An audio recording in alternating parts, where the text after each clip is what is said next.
Muhammad bin Sulaiman At-Tamimi rahimahullahu taala. Bab ad-du'a ila syahadati an la ilaha illallah. Bab berdakwah kepada syahadat la ilaha illallah. Nah, ini yang seperti kita sebutkan sebelumnya. Inilah inti dan tujuan para rasul diutus, yakni menyeru kepada mentauhidkan Allah Subhanahu wa taala. Tidak ada rasul yang diutus sebelum Nabi Nuh alaihi salam. Sebab sebelum kaumnya Nabi Nuh yang diutus kepadanya beliau, meskipun terjadi di sana beragam maksiat, seperti pembunuhan yang pertama kali dilakukan oleh salah seorang anak Adam, tapi di atas masalah akidah, masalah tauhid, itu mereka belum mengenal yang namanya kesyirikan kepada Allah Subhanahu wa taala. Tapi ketika kesyirikan menyebar, sebagaimana telah kita sebutkan sebelumnya bagaimana caranya syaitan menyesatkan manusia dalam perkara ini, dimulai dengan 5 orang soleh dari kalangan kaumnya Nabi Nuh alaihi salam, maka Allah Subhanahu wa taala utus Nabi Nuh untuk mengembalikan manusia kepada fitrahnya, yakni agar semata mengisahkan Allah Subhanahu wa taala. Kalau kita baca di dalam Al-Qur'an seruan para nabi alaihi salatu wassalam, seperti itu seruannya. Malakum min dunillah, malakum ilahin min ghairillah. Tidak ada ilah bagi kalian selain Allah Subhanahu wa taala. Inilah inti dakwah para nabi. Bahkan Rasulullah sallallahu alaihi wasallam itu diutus ke tengah kaum yang maksiat juga menyebar di sana. Zina, riba, pembunuhan, beragam bentuk maksiat menyebar di kalangan kaum Quraisy. Tapi perhatikan bagaimana Nabi sallallahu alaihi wasallam itu berdakwah, menyeru kepada perkara ini bertahun-tahun, sampai di boikot, sampai di ini, sampai di ini, sampai di ini. Salat itu nanti turun di tahun ke-10 Hijriah, sudah kita sebutkan. Kewajiban salat itu di tahun 10 kenabian, 10 tahun setelah Nabi diutus. Puasa Ramadan yang kita jalani sekarang alhamdulillah, itu disyariatkan nanti di tahun kedua Hijriah, 15 tahun setelah Nabi diutus. Haji di tahun ke-9, 20 tahun setelah Nabi diutus baru diwajibkan yang namanya haji. Khamar nanti diharamkan di Madinah, minuman keras. Demikian pula pelarangan yang lainnya, itu kebanyakan turunnya di Madinah.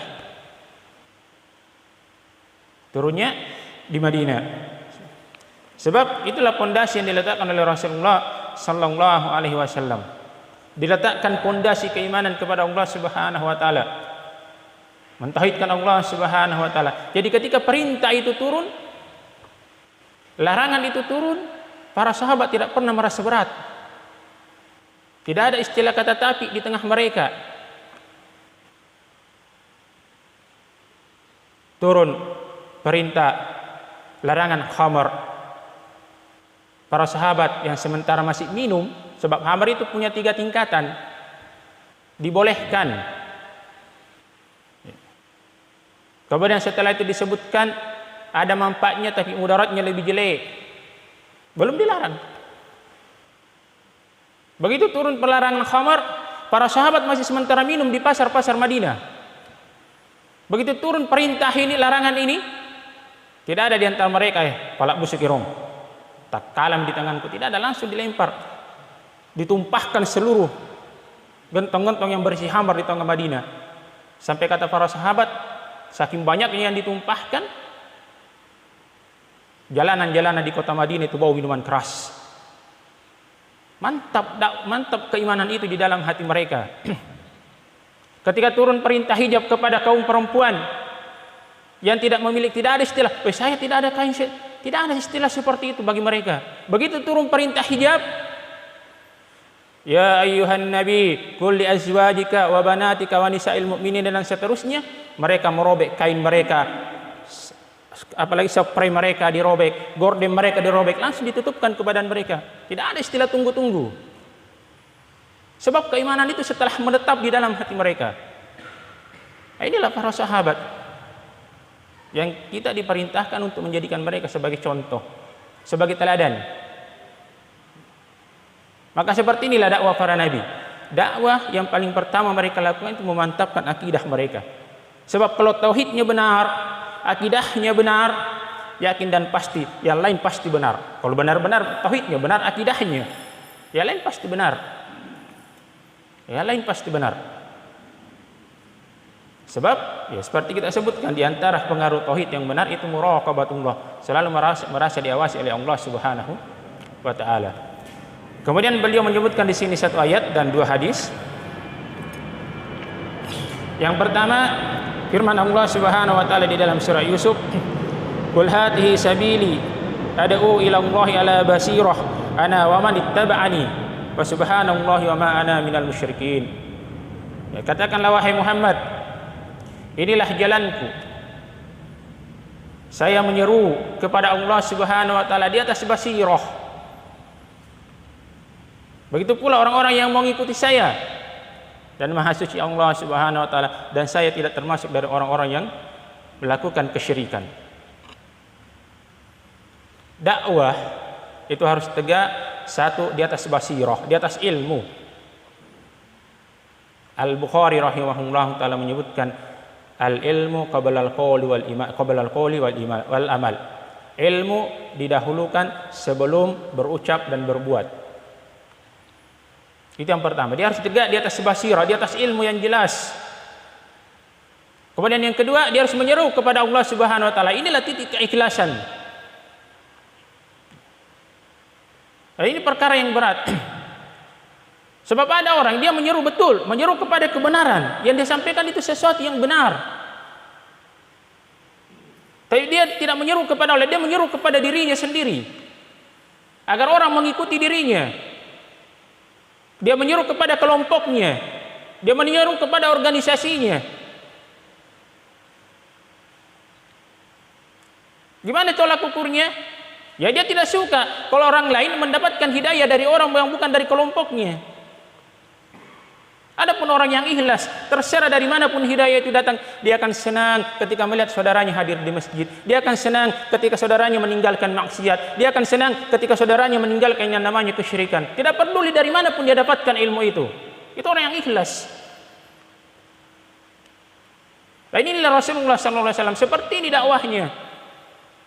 Kaum Muhajirin dan Ansar itu tidak pernah mereka menyeru, jadilah bahagian dari kaum Muhajirin, jadilah kalian dari bahagian dari kaum Ansar. Tidak pernah ada yang seperti itu.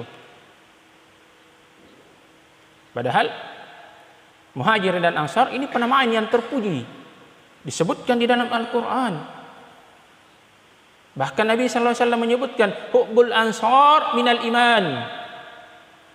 Mencintai Ansar itu bahagian dari iman.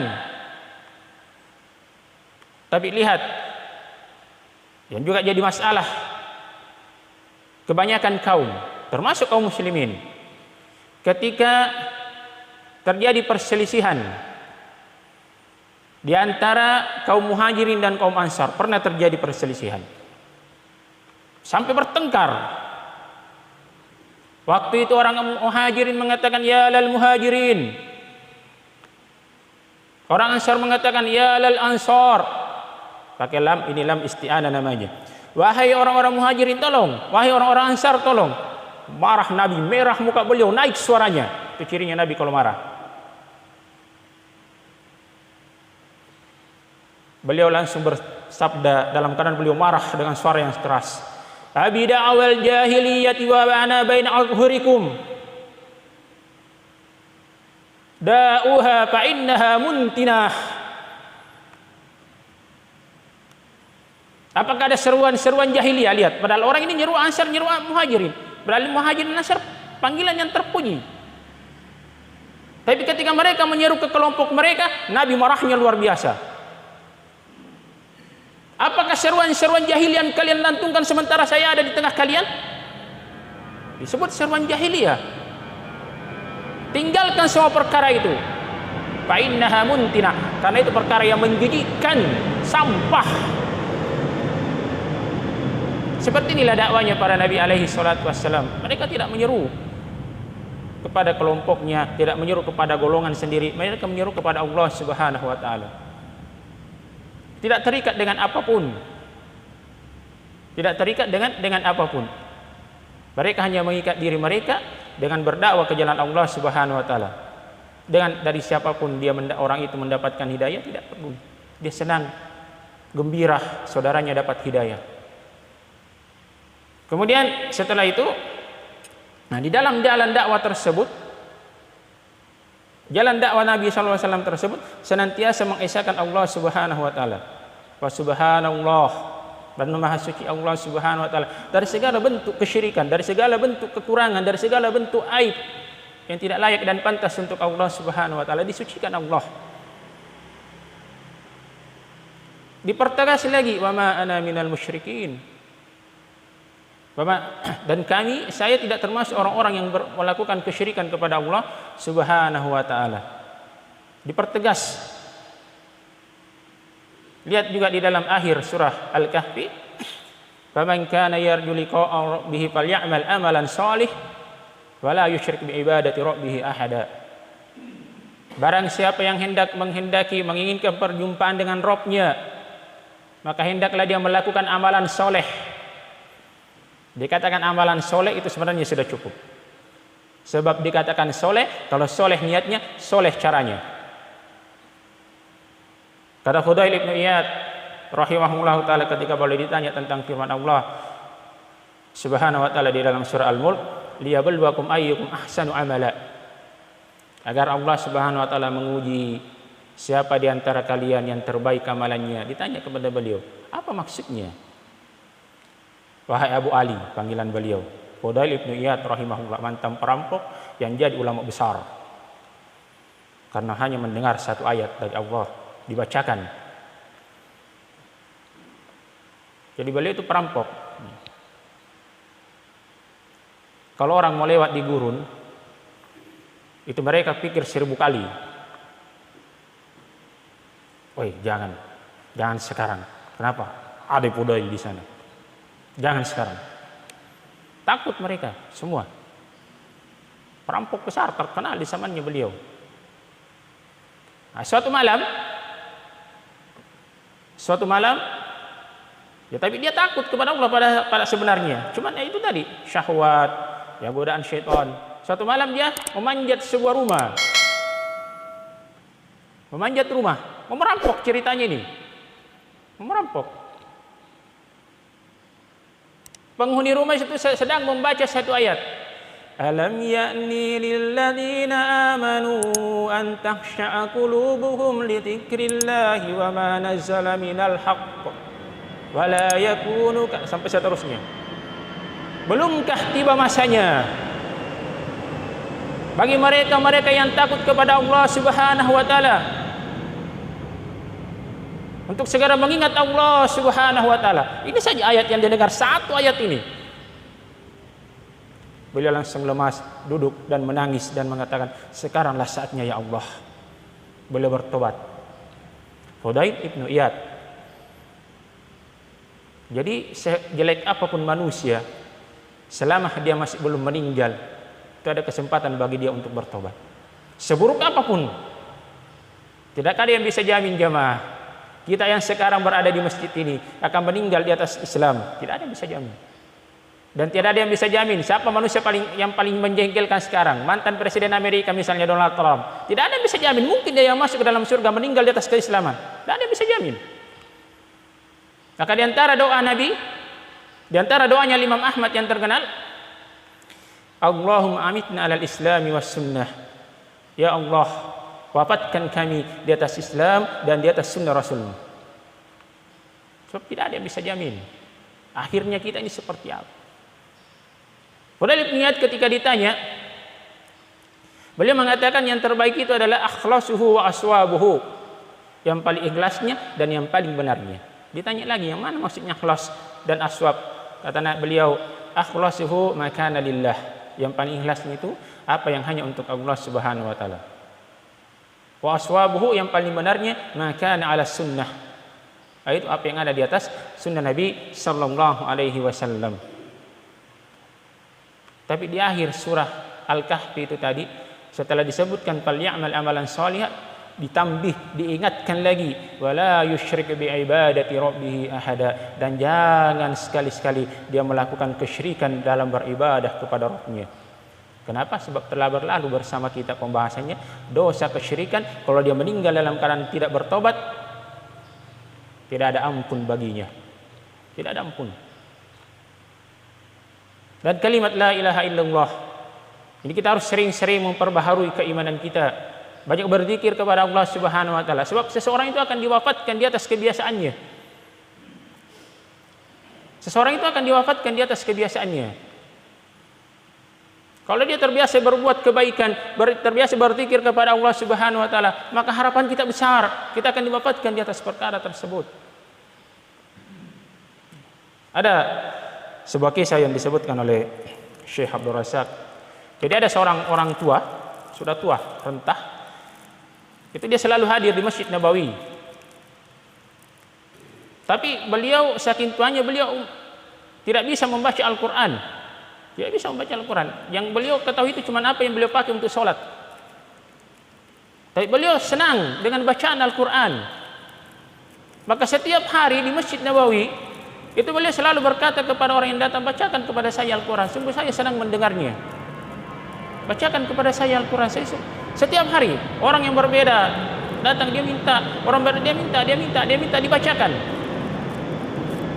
Ya, maka suatu hari beliau duduk, datang seorang pemuda penuntut ilmu, bacakan kepada saya Al-Quran, sungguh saya senang mendengarkan bacaan itu. Dan ini boleh. Nabi sallallahu alaihi wasallam meminta kepada Ibnu Mas'ud membacakan Al-Quran kepada beliau. Maka dibacakanlah kepada beliau. Pemuda ini membaca Al-Quran. Ketika sampai di surah Sajadah, di ayat Sajadah, tidak disebutkan surah ayat apa yang dibaca. Yang jelas yang dibaca itu mengandung ayat Sajadah. Pemuda ini pun ketika sampai di situ dia bertakbir, kemudian sujud.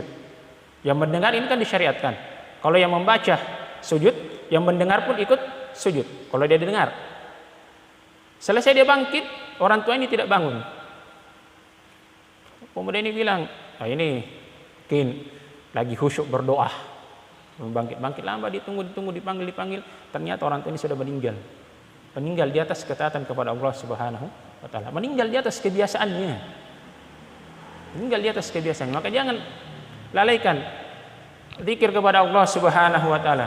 Sambil naik motor, sambil jalan kaki, sambil apapun. Yang penting jangan di kamar mandi berzikir kepada Allah, haram. Dimanapun, biasakan lisan kita basah. Subhanallah, alhamdulillah, sekira apapun yang kita ingat.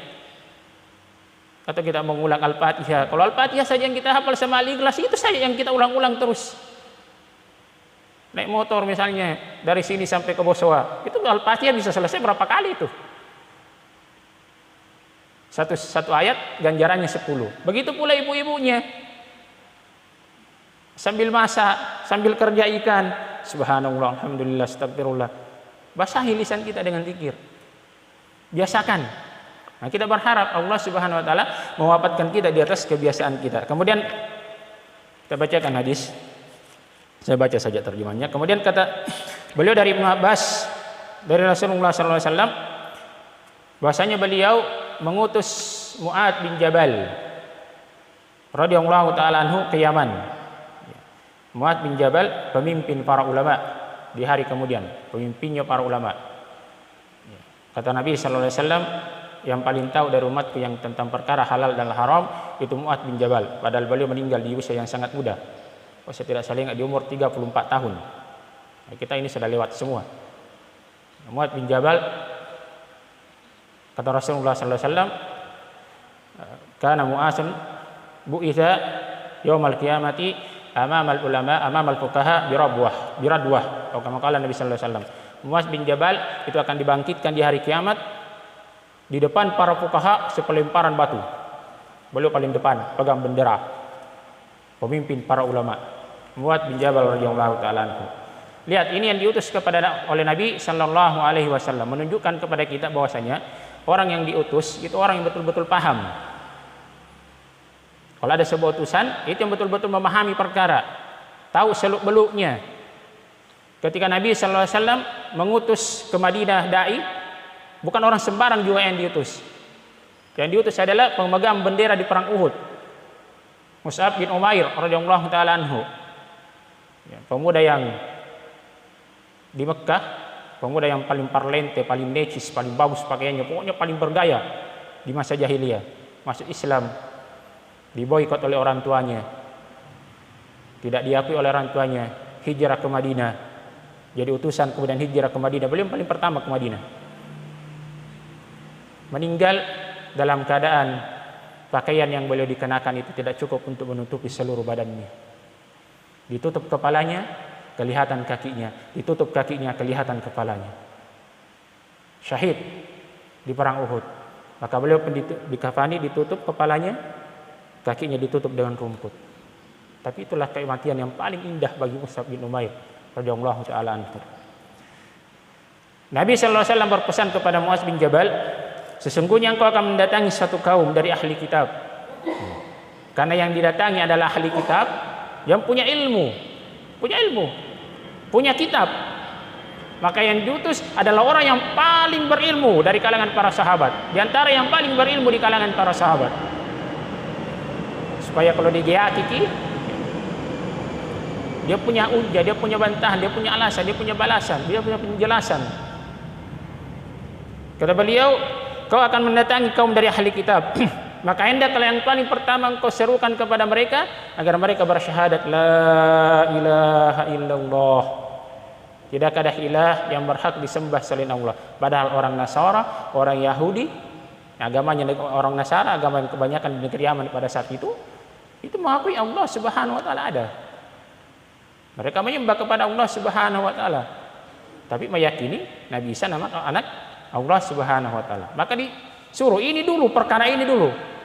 Tauhidkan Allah Subhanahu wa taala pertama. Kalau mereka mentaatimu, ya, setelah itu baru keserukan kepadanya untuk mengajarkan kepada mereka bahwasanya Allah mewajibkan atas mereka salat 5 waktu setiap hari semalam. Salat menyusul. Ini susulan karena pakai huruf pa urutan ya.